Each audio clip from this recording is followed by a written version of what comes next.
Hey, happy Friday, everybody. Thanks for watching. We're back for another round of I Could Be Wrong. Tonight I have Justin and Torey with me.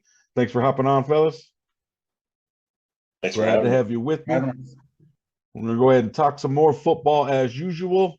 You ready to get started? Absolutely. All right. So this time around, we're going to go ahead and give our top five power rankings going into the season. We would love to hear what you guys think. So please leave a comment with your top five. And to get us started, we're going to have Tori kick it off with his top five. So take it away, sir, starting with your number five. So these start with five. Glad you said that. So I will start with five. This is going to be based on really what I think will be this year. A lot of times when I write the preseason rankings, it's based on the previous year, and so the number one team is always the defending champ. But changing strategies this time around. So the number five team I actually have is the Super Bowl runner-up from last year, the Cincinnati Bengals. I think there's a chance for the Super Bowl hangover, which we see so often with the team that loses. But with Joe Burrow, Jamar Chase, Joe Mixon, it is difficult to see them struggling too bad. So I think they are going to be obviously a Super Bowl contender once again, and most likely win the AFC North this year. So I've got them at number five. All right. Next. At number four, this will be the biggest surprise in my top five for sure. Last year, I liked the Indianapolis Colts. I think I had them in the top three last year with their first year as Carson Wentz. They had a great defense. They had a great running game, but they just couldn't quite click on offense.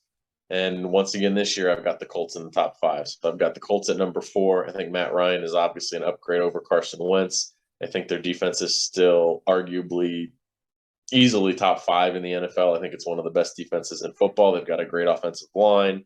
They've still got Jonathan Taylor, and they've got some young weapons for Matt Ryan to throw to with Michael Pittman. They've got a tight end, Jelani Woods, that I don't think a lot of people have heard of. I really think the Colts are going to surprise some people this year and be a legitimate threat. So they've got them at number four. All right. Yeah, we'll circle back to that one. Okay. Here we go. Next up. Number three, I've got the Rams. So obviously defending Super Bowl champions in the top three, not a huge surprise there. They didn't lose a whole lot. I know they did lose Von Miller, I believe, to the Bills. And Matt Stafford's elbow seems like a cause for concern, but they don't seem terribly concerned. So him, Cooper Kupp, the rest of the offense, they're still loaded. They do play in a tough division, but defending Super Bowl champions, I've got them at number three. Okay. Can't argue that one. Number two, we're going to stay in the same city. I've got the Los Angeles Chargers. I really think the Chargers are a legitimate Super Bowl threat. They've got obviously Justin Herbert, one of the best young quarterbacks in the game. They added multiple pieces on defense, Khalil Mack, and then I believe they added one of the top corners, although his name, I'm not coming up with his name right now, to an already pretty good defense. And then they've obviously got weapons on offense with Keenan Allen, Mike Williams. They've just got talent up and down the roster. So I really like the Chargers. So I've got them at number two. All right. And Top of the charts. Consensus number one, I think among most people, the Bills. Obviously, the Bills were very, very good last year. They've been pretty good for the last couple of years. And they certainly got better as well. Adding Von Miller on defense. They drafted a punter who, a lot of people think punters are just punters, but it's an important position, although he is dealing with some off the field stuff as we speak. But the Bills just got better. They don't really seem to have a weakness, in my opinion, maybe running back, but I feel like they have so many other weapons on offense they can kind of hide that. So I've got the Bills at number one. All right. I think that's a pretty solid top five. Justin, your reaction. You know what?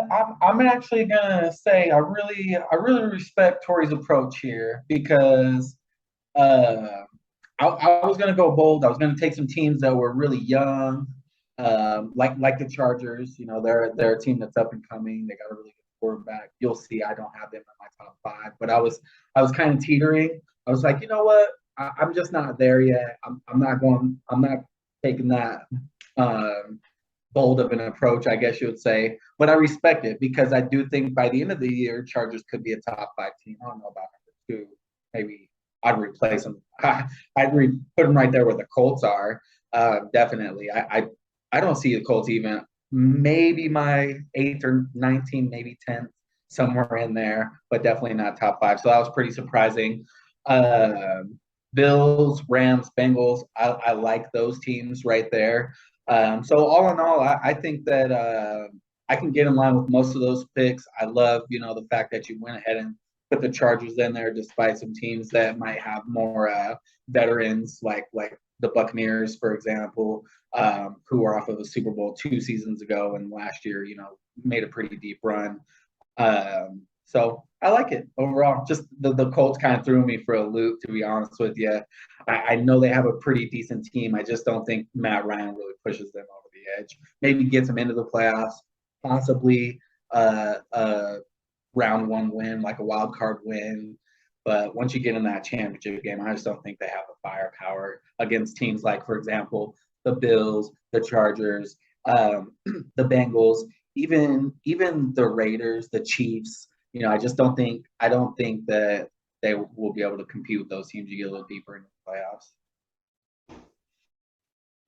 Yeah, I'm gonna obviously how I feel about the Colts. That was a surprise. Last year we argued all year long when we did talk. We argued about the Colts. I think I was right at the end of the season because they missed the playoffs because they lost to the Jags. But either way, it was surprising a little bit. I could see him obviously up there in the top 7, top 8, somewhere in that ballpark. I think Matt Ryan is an upgrade over Carson Wentz. I agree with you there. I think that they still have obviously Jonathan Taylor, so that gives them a leg up as far as their running game. Still going to be very solid. Offensive line is good. The one that really surprised me the most when you sent these over to me was the Chargers. And then when you opened up and you said this is more about how you think the season's going to go, as opposed to typically when you do, last year based off of last year, it made more sense to me because, if you go based off of last year, I think the Chargers underachieved mightily. And I don't think it had anything to do with the players on the field. I've said this multiple times. I think their coach is too smart for his own good. He outthinks himself. And sometimes you got to throw away the analytics and just understand that football sometimes is about momentum. Football is about situations, and the numbers don't really matter sometimes.